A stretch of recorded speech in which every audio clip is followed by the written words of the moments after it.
Hello, good afternoon friends. किरोसा nursing academy की online classes में आपका हार्दिक स्वागत है। कल जैसा कि मैंने एक पीडियाट्रिक का टॉपिक है न्यूबॉर्न केयर, उसके बारे में आपको अच्छे से समझाया था। तो आज उसी से रिलेटेड एक अपना आज का नया टॉपिक है management of newborn baby and common health problems. जो चाइल्ड के अंदर जो कॉमन हेल्थ प्रॉब्लम है या न्यूबॉर्न बेबीज़ के अंदर जो कॉमन प्रॉब्लम्स होती हैं उसके बारे में आज हम डिस्कस करेंगे, और उससे रिलेटेड जो भी मैनेजमेंट रहेगा वो इस वीडियो में नहीं हो पाया तो मैं नेक्स्ट वीडियो में कंप्लीट करूंगा। लेकिन मैं पहले आपको कॉमन जो न्यूनेटल प्रॉब्लम्स होती है उसके बारे में आपको फर्स्ट ऑफ ऑल डिस्कस करूंगा। तो चलते हैं आज अपने टॉपिक के साथ में। आज का जो अपना टॉपिक है वो इस प्रकार रहेगा।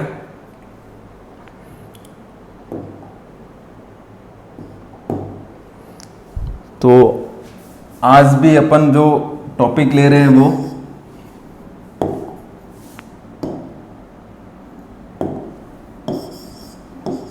पीडियाट्रिक नर्सिंग का ही एक टॉपिक है। टॉपिक का नाम है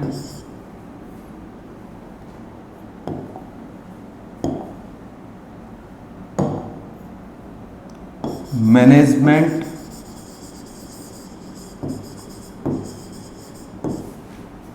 of common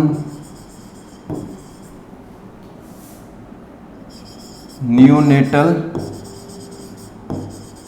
and child health problems. ये भी पीडियाट्रिक का ही एक टॉपिक है। उसके अंदर आज का जो टॉपिक रहेगा अपना वो है management of common neonatal and child health problems. इसके अंदर अपन सबसे पहले मैं थोड़ा सा रिव्यू करवा देता हूँ आपको। जैसे मैंने कल बताया था कि न्यूबॉर्न बेबी एक डिलीवर्ड होने के बाद न्यूबॉर्न बेबी डिलीवर्ड हो जाता है, तो उसमें अपने को नॉर्मली क्या क्या केयर देनी होती है। जैसे मैंने बताया था उसका एयरवे आपको क्लियरेंस करना है, सक्शन के थ्रू करना है, अप्रोप्रिएट साइज़ की आपकी जो सक्शन कैथेटर यूज करना है, और पोजीशन है आपको हेड लो पोजीशन देनी है। और उसमें मैं एक सक्शन के बारे में बताना था आपको, वो भी बता देता हूँ। सक्शन का जो टाइमिंग है इसके ऊपर भी बहुत बार क्वेश्चन पूछा गया है कि जो आपका सक्शन का जो टाइमिंग है वो कितनी देर तक होना चाहिए। तो नॉर्मली है जो 5 to 10 सेकेंड होना चाहिए। सक्शन का जो टाइमिंग होता है वो नॉर्मली 5 to 10 सेकेंड होना चाहिए। और अगर प्री टर्म बेबी है आपके पास में, ये टर्म बेबी इसके लिए है जिसमें आपको 5 to 10 सेकेंड रखना है। और अगर प्री टर्म बेबी है तो आपको ओनली 5 सेकेंड ही करना है, ओनली 5 सेकेंड ही करना है। क्योंकि 5 सेकेंड इसलिए करेंगे, ऑलरेडी प्री टर्म बेबी के अंदर रेस्पिरेटरी डिस्ट्रेस होता है, वो वेट भी उसका प्री टर्म बेबी का कम होता है। और अगर आपने उसको लॉन्ग ड्यूरेशन तक अगर सक्शन किया है तो उसमें आपको हाइपोक्सिया हो सकता है, ब्रेडिकार्डिया में जा सकता है, वेसोवेगल स्टिमुलेशन हो सकता है। तो उन चीज़ों को सबको अवॉइड करने के लिए आपको ये चीज़ें कम टाइमिंग में अच्छे तरीके से करनी है। तो प्री टर्म बेबी के अंदर ओनली 5 सेकेंड तक ही करना है, और जो टर्म बेबी है उसके अंदर 5 to 10 सेकेंड के अंदर करना है। नेक्स्ट आपका जो इसमें सक्शन के अंदर आपको कैसे पता चलेगा कि सक्शन कैथेटर आपने डाला है तो वो कहाँ तक इंट्रोड्यूस करना है। तो इफ पेशेंट और चाइल्ड, अपन चिल्ड्रन की बात करें तो इफ पेशेंट और चाइल्ड इज कॉन्शियस, तो आपको सक्शन कैथेटर है, suction catheter will be introduce till gag reflex. जब हम सक्शन कैथेटर को उसके अंदर सक्शन, सबसे पहले आपको सक्शन मशीन को ऑन नहीं करना है, आपको कैथेटर को उसके माउथ में, मैंने कल बताया था माउथ का सक्शन आपको सबसे पहले करना है। तो माउथ में डालेंगे अपन, माउथ का सक्शन करेंगे, उसमें अपन देखेंगे उसको गैग रिफ्लेक्स प्रेजेंट मिलेगा। दैट मीन्स कि वो वहीं तक करना है आपको, उस टाइमिंग तक करना है, और टाइमिंग मैंने बता दी थी। तो हमें इस प्रकार हम ऐसे पता लगा सकते हैं अगर उसमें गैग रिफ्लेक्स प्रेजेंट है दैट मीन्स आपकी सक्शनिंग अच्छे से है। और अगर पेशेंट आपका अनकॉन्शियस है, अनकॉन्शियस चाइल्ड है, अनकॉन्शियस है, अगर बच्चा या चिल्ड्रन या एडल्ट कोई भी हो, तो उसमें आपको कैथेटर है जहाँ रेजिस्टेंस फील होता है, जहाँ आपको कैथेटर का रेजिस्टेंस फील होता है वहीं तक आपको कैथेटर को इंट्रोड्यूस करना है। वहाँ आपको पता चल जाएगा, जैसे ही आप सक्शन कैथेटर डालोगे आपको जहाँ रेजिस्टेंस फील होगा वहीं तक आपको सक्शन कैथेटर इंट्रोड्यूस करना है। इसमें भी टाइमिंग 5 to 10 सेकेंड ही रखना है, ठीक है। और एक चीज़ इसमें और थी, वो ये है कि अपन, ये एक और क्वेश्चन इसमें बार बार पूछा जाता है कि सक्शन कब अप्लाई करना है। जब भी आप सक्शन कैथेटर डालते हो तो सक्शन कब अप्लाई करना है, सक्शन अप्लाई कब करना है। तो सक्शन हमेशा जब भी आप कैथेटर को विड्रॉल करोगे, when you withdraw the catheter, जब भी आप कैथेटर को ओरल कैविटी या नेजल कैविटी या माउथ के अंदर आप डाल रहे हो तो उसको विड्रॉल करोगे तभी आपको सक्शन को अप्लाई करना है, तभी वो होगा। अगर आपने पहले ही उसको सक्शन अप्लाई किया तो वो प्रॉपरली तरीके से नहीं हो पाएगा। तो इसके ऊपर भी बहुत बार क्वेश्चन पूछा गया है कि सक्शन जो अप्लाई करते हैं वो किस टाइम करते हैं। तो जब भी आप कैथेटर को विड्रॉल करोगे तभी आपको सक्शन अप्लाई करना है। तो आज का जो अपने, ये तो कल का कुछ रिव्यूज था, उसमें कुछ रह गया था तो मैंने इस टॉपिक में आपको समझा दिया है। अब आज का जो इंट्रोडक्शन था अपना वो था कुछ कॉमन न्यूनेटल्स की प्रॉब्लम्स होती हैं उसके अंदर, और चिल्ड्रन एज ग्रुप में भी कुछ कॉमन प्रॉब्लम्स, हेल्थ प्रॉब्लम्स होती है। तो वो उसके लिए क्या होता है, न्यूबॉर्न बेबी को एक स्पेशली ग्रुप में रखा गया है। कौन से ग्रुप में? एक स्पेशली ग्रुप में रखा गया है न्यूबॉर्न बेबीज को, क्योंकि एज छोटी होती है, इनमें इन्फेक्शन होने के चांसेस ज़्यादा होते हैं, क्योंकि इनकी इम्यूनिटी और इनके जितने भी सिस्टम्स हैं वो इमैच्योर होते हैं। लीवर इमैच्योर होता है, इनके लंग्स इमैच्योर होता है, इनका नर्वस सिस्टम इमैच्योर होता है। तो इनको एक स्पेशली ग्रुप के अंदर रखा गया है जिसके अंदर आपको स्किल्ड केयर, कौन सी केयर?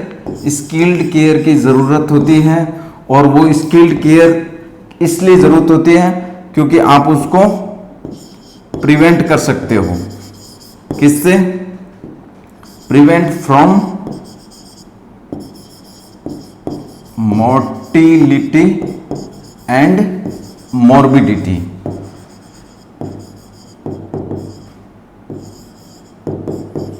चिल्ड्रन को हमने न्यूनेट का जो स्पेशली ग्रुप के अंदर रखा गया है उसके लिए आपको स्किल्ड केयर की ज़रूरत होती है। और वो स्किल्ड केयर की ज़रूरत क्यों होती है? क्योंकि बच्चे को उसकी मोर्टिलिटी और मॉर्बिडिटी, मोर्टिलिटी मीन्स मृत्यु दर और मॉर्बिडिटी मीन्स रुग्णता दर, जो कि बीमार होने की दर है, जो मृत्यु दर है, उसको आप अगर अपनी स्किल्ड केयर दोगे, न्यूबॉर्न को अच्छे से केयर दोगे, उसके अच्छे से केयर करोगे तो वो आपके लिए, इनके लिए फायदेमंद रहेगा। तो इसके इंट्रोडक्शन में इतना ही है। इसके कुछ ऑब्जेक्टिव हैं, वो इस प्रकार है। ऑब्जेक्टिव के अंदर अपन पढ़ेंगे ट्राइएज सिस्टम। सबसे पहले क्या पढ़ेंगे? ट्राइएज के बारे में। ट्राइएज एक प्रकार का एक सिस्टम है या प्रोसेस है। क्या है? सिस्टम भी कह सकते हैं इसको अपन, एक प्रकार का प्रोसेस भी कह सकते हैं। एक प्रकार की ऐसी प्रक्रिया है। ट्राइएज का जो मीनिंग्स है, इसका जो मीन है, मीनिंग वो इस प्रकार है ट्राइएज की, एक फ्रेंच वर्ड से लिया गया है। किससे? एक फ्रेंच वर्ड है ट्रियार से लिया गया एक वर्ड है, एक फ्रेंच वर्ड है जिसका मीन्स होता है टू सेपरेट। क्या होता है? टू सेपरेट और टू सेलेक्ट और टू सॉर्ट। ट्राइज सिस्टम एक प्रकार का प्रोसीजर है जिसके अंदर हम न्यूबॉर्न बेबी, चिल्ड्रन हो, एडल्ट हो, उसके अंदर जितने भी सिक चिल्ड्रन हैं उसको हम रैपिडली स्क्रीनिंग करते हैं और उनकी कंडीशन के अकॉर्डिंग उनको हम ट्रीटमेंट प्रोवाइड करते हैं। तो ये ट्राइज सिस्टम है जो फ्रेंच के एक वर्ड है ट्रियर्स नाम से, उसका मीनिंग होता है टू सेपरेट करना, टू सेलेक्ट करना या टू सॉर्ट करना। तो कभी कभी डायरेक्टली ये भी पूछ सकते हैं ट्राइज का मीन्स क्या है। तो ट्राइज का मीन्स है आपको टू सेपरेट करना, उसको कैटेगराइज करना, उनको सेलेक्ट करना और उनको सॉर्ट करना उनकी कैटेगरी के अनुसार। तो ट्राइज का जो सिस्टम है या एक प्रकार का ऐसा रैपिड प्रोसेस है जिसके अंदर हम सिक चिल्ड्रन हैं उनको हम रैपिडली स्क्रीनिंग करते हैं, उन्हें इमीडिएट केयर पहुंचाते हैं। क्योंकि इमीडिएट केयर देने से आप जैसे कि कुछ पेशेंट है जिनको अरेस्ट में आता है उनको इमीडिएट केयर नहीं मिलेगी तो उनकी डेथ हो सकती है। तो उसके लिए गवर्नमेंट ने और कुछ हेल्थ ऑफिसर्स ने मिलकर एक ऐसा सिस्टम बनाया है जिसके अंदर उनको तुरंत इमीडिएट केयर मिल सके और इस स्किल के थ्रू अपन उनकी मोर्टिलिटी और मॉर्बिडिटी दोनों को हम अच्छे से हम दूर कर सकते हैं। तो उसके लिए एक ट्राइज सिस्टम बनाया है, वो इस प्रकार है। इसमें कुछ कैटेगराइज किया गया है इस सिस्टम को, वो इस प्रकार है। फर्स्ट वन है रेड, सेकेंड वन है येलो एंड थर्ड वन है ग्रीन पेशेंट। और आजकल एक और कैटेगरीज रखी गई है वो है ब्लैक। तो इसके अंदर ये अलग अलग कैटेगरीज बनाई गई है। रेड मीन्स इमरजेंट, जिसको कि तुरंत आवश्यकता है, इमरजेंट कैटेगरी के अंदर रखेंगे। ये होगा अर्जेंट और ये हो जाएगा नॉन अर्जेंट और इसके अंदर आ जाएगा आपका dead body.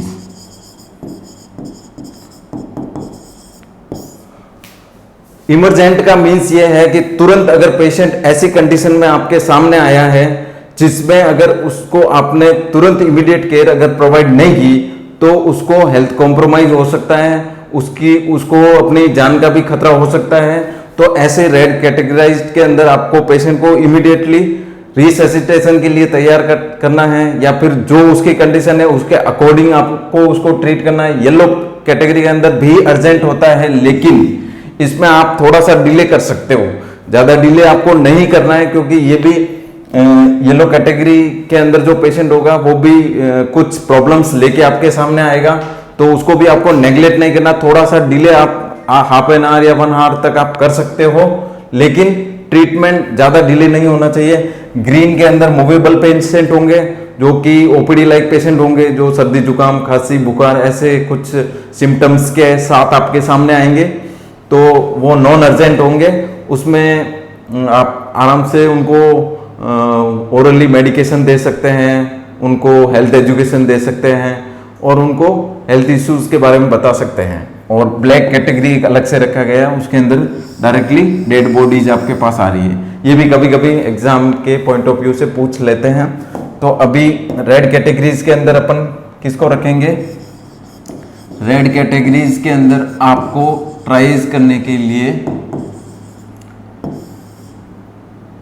First of all newborn babies के अंदर अगर कार्डियक अरेस्ट हुआ है, कार्डियक अरेस्ट में है पेशेंट या और रेस्पिरेटरी अरेस्ट में है पेशेंट, अगर पेशेंट कार्डियक अरेस्ट या रेस्पिरेटरी अरेस्ट है। दैट मीन्स पेशेंट है जो अच्छे से ब्रीथ नहीं कर पा रहा है, उसके अंदर पल्स नहीं है, पेशेंट अरेस्ट में चला गया है, अनकॉन्शियस हो गया है, तो ये रेड कैटेगरीज में आएगा। इसको तुरंत आपको हेल्प की जरूरत होगी, तो आपको एम्बुलेंस प्रोवाइड करनी है। अगर आपको बाहर मिला है तो वहां तुरंत आपको करना है, और हॉस्पिटल के अंदर ही तो आपको रिससिटेशन के लिए इसको प्रिपेयर करना है।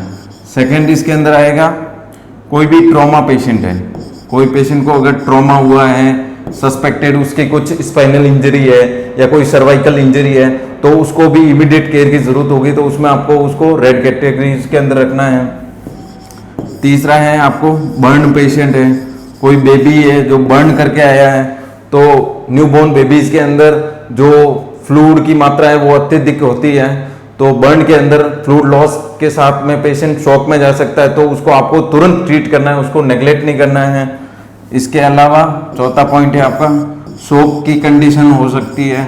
शॉक में आएगा तो आप उसको कैसे पहचानोगे, तो शॉक के लिए आपको इसके कुछ अर्ली साइन होते हैं, जैसे आपको टैकीकार्डिया दिखने को मिलेगा। क्या मिलेगा? जैसे ही फ्लूइड लॉस होगा बॉडी के अंदर, हाइपोवोलेमिक शॉक हो सकता है, कहीं से ब्लीडिंग हुई है तो इंटरनली ब्लीड हो रहा है पेशेंट, तो शॉक की कंडीशन होगी, तो शॉक में आपको टैकीकार्डिया दिखने को मिलेगा और हाइपोटेंशन देखने को मिलेगा।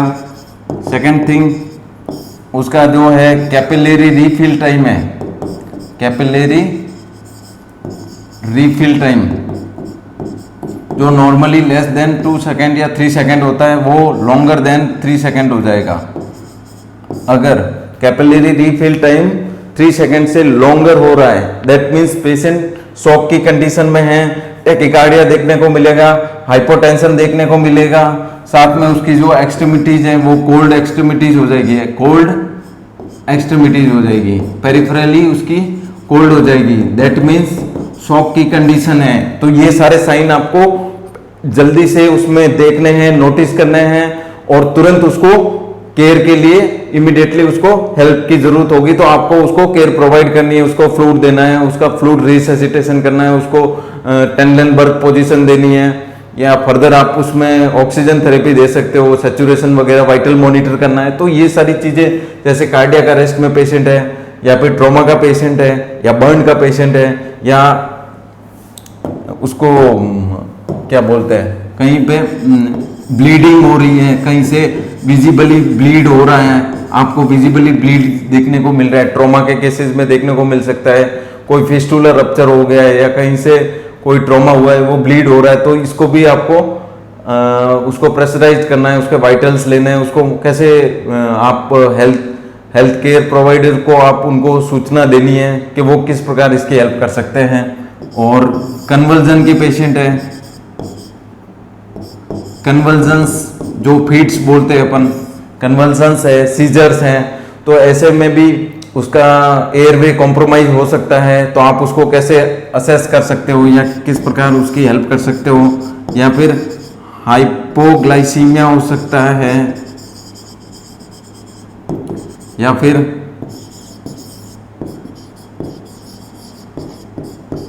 हाइपोथर्मिया हो सकता है।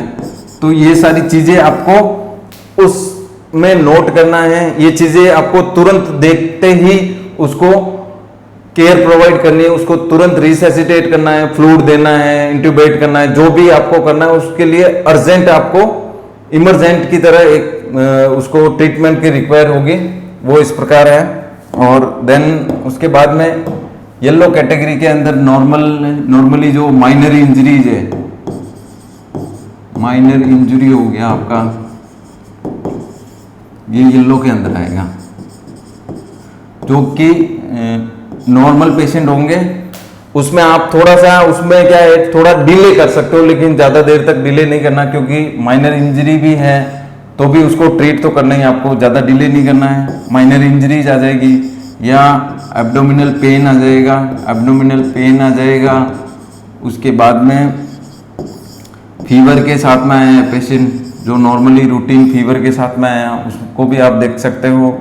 और कुछ फॉलोअप केसेस होते हैं जो अपने रूटीनली दिखाना चाहते हैं, रूटीनली कुछ उनके साथ दिक्कत हो रही है, वॉमिटिंग हो रही है, या कुछ पेन एब्डोमेन हो रहा है या एब्डोमिनल डिस्टेंशन हो रहा है, पहले ऑलरेडी उसका कुछ ट्रीटमेंट चल रहा हो, कुछ फॉलोअप केस हो, जैसे कोई ऑपरेटेड केस हो, वो दोबारा अपनी कंप्लेन के साथ में आया है, या कोई न्यूरो सर्जरी का पेशेंट है, ग्लायोमा का पेशेंट है, वो हेडेक वॉमिटिंग के साथ आया है, तो ये सारी चीज़ें आपको येलो पेशेंट के अंदर होगी। इन पेशेंट में आप मिनिमम हाफ एन आवर का डिले कर सकते हो, लेकिन इनको आगे अगर आपने ट्रीटमेंट नहीं दिया तो ये कन्वर्ट हो गए रेड पेशेंट की कैटेगरीज में जा सकते हैं। इसीलिए इनको टाइमली आपको ट्रीट करना है, अच्छे से इनको मैनेज करना है ताकि ये रेड कैटेगरीज के अंदर नहीं जाए।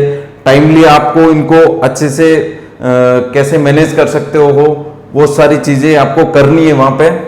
और एक कैटेगरीज और है जो कि आएगी ग्रीन कैटेगरी। ग्रीन के अंदर मूवेबल पेशेंट होंगे। कौन से होंगे? मूवेबल पेशेंट, जो ओपीडी लाइक पेशेंट है या ओपीडी पेशेंट, जो कि सर्दी, बुखार, खांसी, जुकाम, ये नॉर्मल सिम्टम्स के साथ में आपके सामने आ रहे हैं, तो उसको आपको नॉर्मली वहीं पे आप ओरली मेडिकेशन दे सकते हो, उनको हेल्थ एजुकेशन दे सकते हो, उनको नॉर्मली आप कैसे हेल्थ इश्यूज हो सकते हैं उनसे कैसे प्रिवेंट करना है उनके बारे में आप कुछ उनको हेल्थ एजुकेशन दे सकते हो, तो वो कैटेगराइज होगी ग्रीन वाली। और एक मैंने लास्ट वाला बताया था आपको, वो था आपका ब्लैक कैटेगरी। ये भी नॉर्मली जैसे पूछते नहीं है बट कभी कभार पूछ ले तो आपको पता होना चाहिए।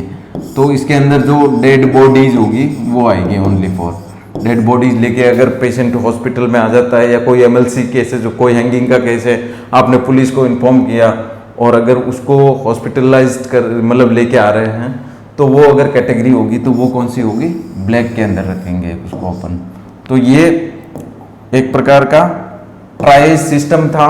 ट्राइज सिस्टम का मीन्स यही है कि आपको रैपिडली उसको स्क्रीन करना है, पेशेंट की कंडीशन को असेस करना है, पेशेंट के बारे में जल्दी से आपको उसके वाइटल्स लेने हैं, उसकी जनरल कंडीशन क्या है, उसके अकॉर्डिंग उसको कैटेगराइज करके उसको तुरंत इमीडिएट एरिया में भेजा जाए। जैसे कुछ हॉस्पिटल्स में जैसे एम्स लाइक बड़े बड़े हॉस्पिटल्स है, उसके अंदर ट्राइज सिस्टम रखा गया है, उसमें कुछ रेड एरियाज भी होते हैं, कुछ येलो एरियाज होते हैं।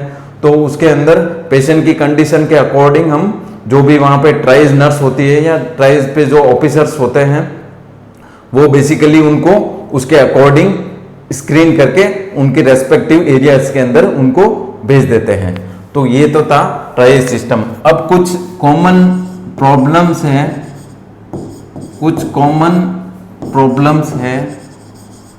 Common problems of newborn.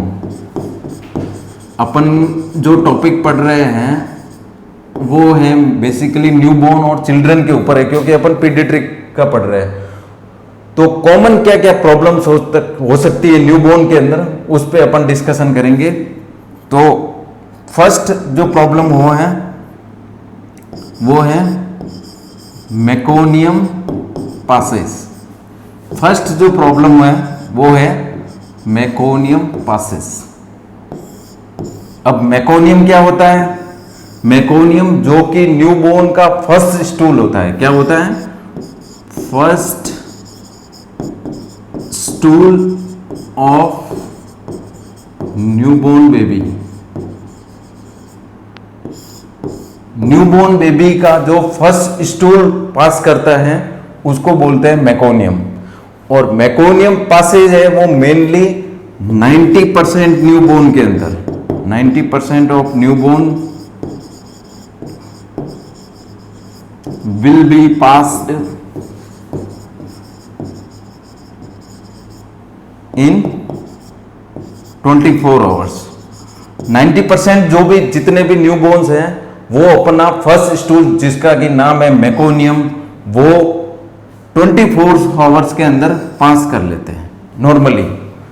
लेकिन अगर कुछ रीजन है, या तो उसमें कुछ प्रॉब्लम हो सकती है, उसकी वजह से मेकोनियम पास नहीं हो पा रहा है बच्चे को 24 आवर्स के अंदर, हम स्पेशली न्यूबॉर्न की बात कर रहे हैं तो हमें न्यूबॉर्न का पता होना चाहिए। तो मेकोनियम पास नहीं हो पा रहा है, नॉर्मली 24 आवर्स के अंदर पास हो जाना चाहिए, लेकिन नहीं हो पा रहा है। दैट मीन्स उसके अंदर या तो ऑब्स्ट्रक्शन हो सकता है, क्या हो सकता है, क्या क्या कॉज हो सकता है मीन्स मेकोनियम पास नहीं होने के। ऑब्स्ट्रक्शन हो सकता है, इंटेस्टाइनल ऑब्स्ट्रक्शन हो सकता है फर्स्ट वन। सेकेंड है एनल स्टेनोसिस हो सकता है। थर्ड वन एनोरेक्टल मालफॉर्मेशन या कुछ अदर या फिर कुछ अदर कॉन्जेनाइटल डिफेक्ट हो सकता है। और एक और कंडीशन होती है नॉर्मली, उसको भी लिख सकते हैं अपन, मेगा कॉलोन बोलते हैं उसको, मेगा कॉलोन या हिंस्पंक्स डिजीज बोलते हैं उसको। उसके अंदर एक गैंग्लियोनिक सेल है वो प्रेजेंट नहीं होती रेक्टम के अंदर, वो कि पेरिस्टाल्सिस करती है। तो अगर पेरिस्टाल्सिस नहीं होगा बच्चे के अंदर तो मेकोनियम है वो सख्त हो जाएगा, कड़ा हो जाएगा और वो एनल के थ्रू बाहर नहीं आ पाएगा, कॉन्स्टिपेशन होगा, उसको एब्डोमिनल डिस्टेंशन होगा, उसकी वजह से मेकोनियम पासेज नहीं हो सकता है। तो ये एक न्यू बोर्न के अंदर एक फर्स्ट कॉमन प्रॉब्लम हो सकती है। उसके ये कॉज हो सकते हैं। अगर पेशेंट का एब्डोमिनल डिस्टेंशन हो रहा है, उसको वॉमिटिंग भी हो रही है साथ में, और मेकोनियम पास नहीं किया है उसने 24 आवर्स के अंदर, तो अपन उसको फर्दर ये एक बड़ी प्रॉब्लम हो सकती है। कॉज मैंने सारे बता दिए, इंटेस्टाइनल ऑब्स्ट्रक्शन हो सकता है, एनल स्टेनोसिस हो सकता है, एनोरेक्टल मालफॉर्मेशन हो सकता है, या कोई कॉन्जेनाइटल बर्थ डिफेक्ट हो सकता है, मेगा कॉलोन हो सकता है उसके अंदर। तो ये सारी चीज़ें हैं जो आप वहाँ घर पे आप उसको ट्रीट नहीं कर सकते हो, आपको हायर सेंटर पे जाना होगा। फर्दर कुछ पीडियाट्रिक सर्जन होंगे वो उसको असेस करेंगे और उसके अकॉर्डिंग टू कंडीशन उसको ट्रीट करेंगे। तो ये सारी चीज़ें आपको कॉमन प्रॉब्लम्स के अंदर आपको पता होनी चाहिए। एक तो उसमें फर्स्ट क्वेश्चन बनता है कि जो न्यूबॉर्न बेबी का स्टूल है उसको क्या कहते हैं, तो मेकोनियम कहते हैं। कब तक पास करता है, तो 90% न्यूबॉर्न है वो 24 आवर्स के अंदर मेकोनियम पास करते हैं। और अगर मेकोनियम पासेज में प्रॉब्लम हो रही तो ये कॉज हो सकता है जो मैंने अभी बताया है। अब नेक्स्ट प्रॉब्लम है वो है यूरिन पास। क्या हो सकता है, यूरिन पासेज। यूरिन पासेज के अंदर क्या हो सकता है, नॉर्मली जो न्यूबॉर्न है, नॉर्मली जो न्यूबॉर्न बेबीज है यूरिन है जो नॉर्मली 24 आवर्स के अंदर पास करते हैं, 24 to 48 आवर्स में पास कर लेते हैं। मेनली 90% है जो न्यूबॉर्न है वो स्टूल के साथ में यूरिन भी पास कर लेते हैं 24 आवर्स के अंदर। लेकिन कुछ न्यूबॉर्न है अगर वो 24 आवर्स या 48 आवर्स तक अगर यूरिन नहीं करते हैं, दैट मीन्स उनमें कुछ प्रॉब्लम हो सकती है। वो क्या हो सकती है, या तो पेशेंट को पुअर फीडिंग होगा, चिल्ड्रन है वो पुअर फीड कर रहा है, फीडिंग अच्छे से नहीं ले पा रहा है, तो उसके अंदर डिहाइड्रेशन हो सकता है, या फिर डिहाइड्रेशन की कंडीशन है। डिहाइड्रेशन में भी आपका यूरिन आउटपुट है वो लो हो सकता है, डिहाइड्रेशन हो सकता है, पुअर फीडिंग हो सकता है, या आपने लिमिटेड फ्लूइड दिया है उसको, लिमिटेड फ्लूइड दिया है आपने उसको, लिमिटेड फ्लूइड दिया है तो भी उसकी वजह से भी उसमें यूरिन पास में दिक्कत हो सकती है। या फिर बच्चा है जो रेडिएंट वार्मर में है और वहाँ पे उसको रेडिएंट वार्मर के नीचे रखा गया है, उसकी वजह से एक्सेसिव फ्लूइड लॉस है, उसको वार्मर के नीचे रखा है आपने, उसको अच्छे से फीड नहीं किया है, तो रेडिएंट वार्मर की वजह से उसके अंदर जो फ्लूइड का एक्सेसिव लॉस हो गया है उसकी वजह से भी यूरिन को पास करने में दिक्कत हो सकती है। फर्स्ट मैंने बताया था मेकोनियम पासेज, सेकेंड बता रहा हूँ यूरिन पासेज। यूरिन भी नॉर्मली 24 आवर्स में पास होना चाहिए। कभी कभी क्या होता है ड्यूरिंग लेबर भी यूरिन पास हो जाता है, तो वो चीज़ है जो मदर या फिर हेल्थ केयर प्रोवाइड को वहाँ पे नोट करनी है, उनको बताना है कि बच्चे ने यूरिन पास कर लिया है। अगर इन केस उसके बाद अगर आपको नहीं पता चलता है तो ये अपन कॉज पता कर सकते हैं कि या तो बच्चे में पुअर फीडिंग है, अच्छे से फीड नहीं कर पा रहा है, या फिर उसमें डिहाइड्रेशन की कंडीशन हो सकती है, उसकी वजह से यूरिन पास नहीं कर पा रहा है, या फिर आपने लिमिटेड फ्रूट्स दिया है उसको तो उसकी वजह से भी यूरिन में दिक्कत हो सकती है। एक आपने बच्चे को अपन हाइपोथर्मिया से प्रिवेंट करने के लिए रेडिएंट वार्मर का यूज किया है, उसमें एक्सेसिव फ्लूइड लॉस हो सकता है, तो वो भी एक वजह हो सकती है यूरिन पास नहीं करने की। तो ये भी एक प्रकार की कॉमन प्रॉब्लम है। थर्ड वन है आपका regurgitation of milk.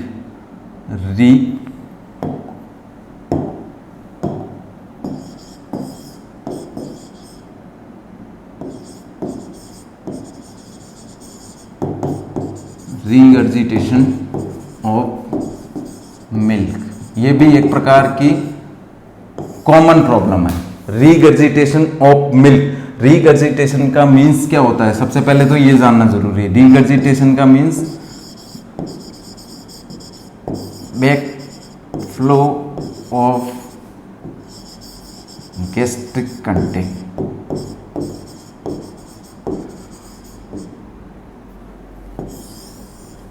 Regurgitation of milk का मीन्स ये है, सबसे पहले रीगर्जिटेशन का मीन्स होता है बैकफ्लो ऑफ गैस्ट्रिक कंटेंट। जो भी आपने गैस्ट्रिक कंटेंट आपके अंदर है, अब न्यूबॉर्न बेबी है तो ऑब्वियसली वो 6 मंथ तक तो ओनली एक्सक्लूसिव ब्रेस्ट फीड करेगा, तो उसके अंदर मिल्क ही होगा, तो उसके जो गैस्ट्रिया के अंदर जो भी कंटेंट है वो रीगर्जिटेट होता है, मीन्स बैकफ्लो हो रहा है, वो वॉमिट के थ्रू बाहर आ रहा है। तो बच्चों के अंदर हम कॉमनली देखते हैं कर्ड लाइक वॉमिट्स होती है, तो ये रिगर्जिटेशन भी उनमें कॉमन होता है न्यूबॉर्न्स बेबी के अंदर।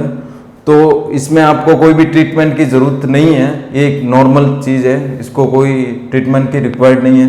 इसमें नॉर्मली आप है जो उसको जब भी आप बच्चे को फीडिंग करवा रहे हो तो उसको कंधे पे रख के उसको बर्पिंग करना है। क्या करना है आपको? बर्पिंग, उसकी पीठ को थपथपाना है ओनली, उसको डकार दिलानी है बच्चे को ताकि वो एडजस्ट हो जाए, उसको वॉमिटिंग वगैरह नहीं हो। तो ये नॉर्मल, ये भी एक कॉमन प्रॉब्लम्स न्यूबॉर्न के अंदर आपको देखने को मिलेगी। उसके बाद है आपका फोर्थ पे आपकी कॉमन प्रॉब्लम है ट्रांजिशनल स्टूल। क्या होगा? Transitional stools. ट्रांजिशनल स्टूल एक प्रकार का स्टूल है जो कि सेकेंड और थर्ड डे पे पास होता है, और ये येलोइश ग्रीन कलर का होता है। ट्रांजिशनल स्टूल है वो सेकेंड और थर्ड डे पे पास होगा न्यूबॉर्न बेबीज के अंदर। उसका जो कलर है वो येलोइश और ग्रीन कलर का स्टूल होगा। नॉर्मली ये लिक्विडी फॉर्म में होगा और वाटरी फॉर्म में होगा। तो ये भी एक प्रकार की कॉमन प्रॉब्लम है, तो इसमें भी कोई भी ट्रीटमेंट की रिक्वायर्ड नहीं है, नो ट्रीटमेंट है इसमें भी। ये भी एक कॉमनली जब मदर है जो अपने मदर क्या होती है, मदर है जो लैक्टोज बढ़ाती है अपने डाइट में। लैक्टोज अगर डाइट में इंक्रीज होता है मदर के, अगर मदर की डाइट में लैक्टोज इंक्रीज हो रहा है तो बच्चे के अंदर ये येलोइश ग्रीनिश कलर का स्टूल होता है जिसको अपन ट्रांजिशनल स्टूल बोलते हैं, जो लिक्विडी फॉर्म में होगा या वाटरी फॉर्म में होगा, तो वो पासेज होता है। तो वो भी एक प्रकार की नॉर्मल प्रॉब्लम है, इसमें भी आपको कोई भी ट्रीटमेंट की आवश्यकता नहीं है, लेकिन आपको इसके बारे में पता होना चाहिए। कभी कभी पूछ सकते हैं ट्रांजिशनल स्टूल का कलर क्या होता है, तो ये आपको याद होना चाहिए, येलोइश ग्रीन कलर का होता है। और कौन से डेज पे पास होगा? तो 2 to 3 डेज पे पास होगा। अब है नेक्स्ट आपका 5th नंबर पे आपका है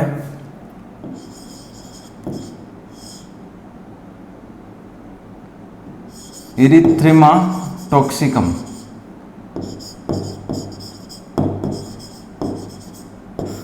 इरिथ्रिमा टॉक्सिकम, ये भी न्यूबॉर्न बेबीज के अंदर कुछ बॉडीज के अंदर मैक्यूल, पेप्यूल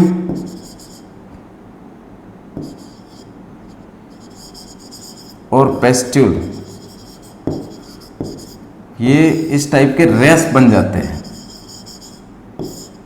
ठीक है, न्यूबॉर्न बेबीज के अंदर इरिथ्रिमा टॉक्सिकम नाम से एक रेड पैचेस बन जाते हैं जो कि रैश के रूप में होते हैं। उनकी जो कंडीशन है वो मैक्यूल्स होंगे, पेप्यूल्स होंगे और पेस्ट्यूल्स भी होंगे।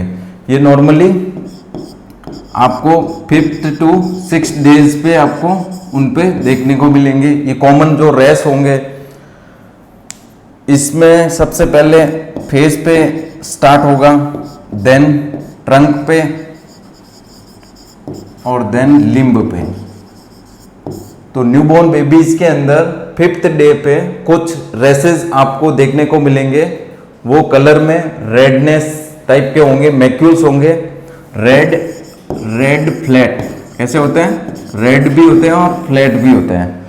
मैक्यूल्स बोलते हैं उनको। पेप्यूल्स होंगे, फिर वो थोड़ा सा येलोइश कलर में हो जाएगा। अगर उसमें पस पड़ जाएगी दैट मीन्स पेस्ट्यूल होगा। और ये सबसे पहले फेस से शुरू होते हैं, देन ट्रंक पे, देन लिम्ब में। तो आपको ये चीज़ याद रखनी है कि बच्चों के अंदर 5th to 6 डेज पे इरिथ्रिमा टॉक्सिकम नाम से कुछ रेसेस होते हैं जो कि उसमें भी कोई एक्चुअली कुछ ट्रीटमेंट कोई रिक्वायरमेंट नहीं है। ये 2-3 दिन बाद अपने आप ही डिसअपियर हो जाते हैं। इसके बाद में आपका है 6th कॉमन प्रॉब्लम है vaginal discharge. Vaginal discharge and bleeding, साथ में कभी कभी ब्लीडिंग। न्यूबॉर्न बेबीज के अंदर कभी कभी कुछ म्यूकस सीक्रेट होता है और कुछ ब्लीडिंग भी होती है न्यूबॉर्न बेबीज के अंदर। उसकी रीज़न ये होता है कुछ मैटरनल हार्मोन होते हैं। क्या होता है? मैटरनल हार्मोन है वो सीक्रेट होते हैं। उसकी वजह से न्यूबॉर्न बेबीज के अंदर भी कुछ वाइटिस म्यूकस निकलता है उनके वेजाइना के थ्रू, और कभी कभी ब्लीडिंग भी देखने को मिलेगी। तो ये एक प्रकार की कॉमन प्रॉब्लम होती है। कभी कभी एग्जाम में पूछ सकते हैं आपको कि अगर न्यूबॉर्न बेबीज के अंदर आपको वेजाइनल ब्लीडिंग या वेजाइनल म्यूकस आपको देखने को मिलता है तो उसका रीजन क्या है, यही क्वेश्चन बनेगा यहाँ से। तो उसका रीजन ओनली यही आपको बताना है कि उसके अंदर मैटरनल हार्मोन्स की वजह से ये ऐसे चेंजेस आपको देखने को मिलेंगे। नेक्स्ट है आपका 6th हो गया आपका, उसमें हो जाएगा आपके ये ब्रेस्ट एनगोर्जमेंट।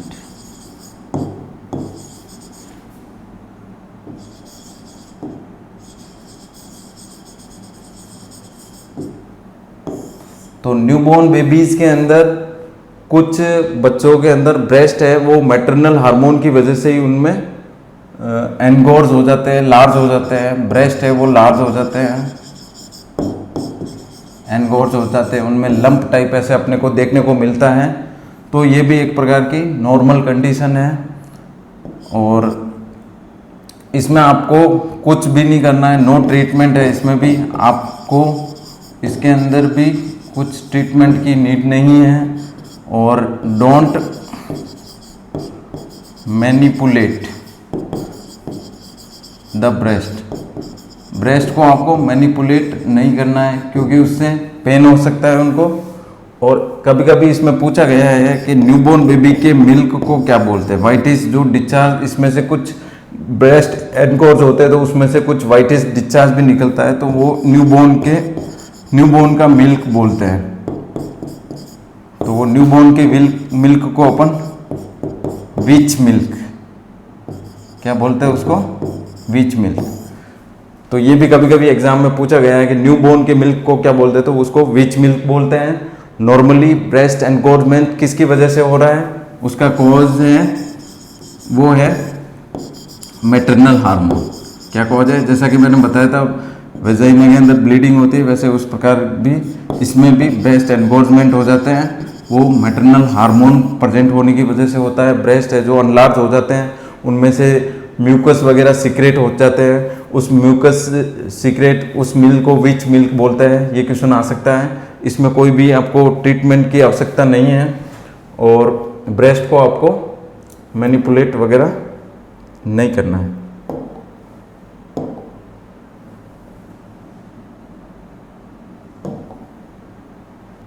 आज कुछ मैंने न्यूनेट्स की जो कॉमन प्रॉब्लम्स है वो उसको आपके सामने शेयर रखा है इस वीडियोज़ के अंदर। नेक्स्ट कुछ और कॉमन प्रॉब्लम्स है, उनका क्या क्या मैनेजमेंट रहेगा, ये CHO के एग्ज़ाम के लिए बहुत ही इम्पोर्टेंट है। ये जो मैं डिस्कस कर रहा हूँ ये डायरेक्टली आपको क्वेश्चन वहाँ देखने को मिल सकते हैं, तो उनको अच्छे से आपकी नोटबुक में नोट डाउन कीजिए। और हमारा जो चैनल है किरोसा नर्सिंग एकेडमी, उसको आप ज़्यादा से ज़्यादा सब्सक्राइब कीजिए, लाइक कीजिए और शेयर कीजिए, ताकि मैं अच्छे से अच्छे और वीडियोस आपके सामने लेके आऊँ, आपको एग्ज़ाम में सिलेक्शन दिलवाऊँ। तो मेरा आपसे यही अनुरोध है कि आप अच्छे से अच्छे इनको नोट डाउन करें, रीड करें और मेमोराइज करें, ताकि ये एग्ज़ाम के पॉइंट ऑफ व्यू से आपके लिए बहुत ही बेनिफिट रहेगा। Thank you.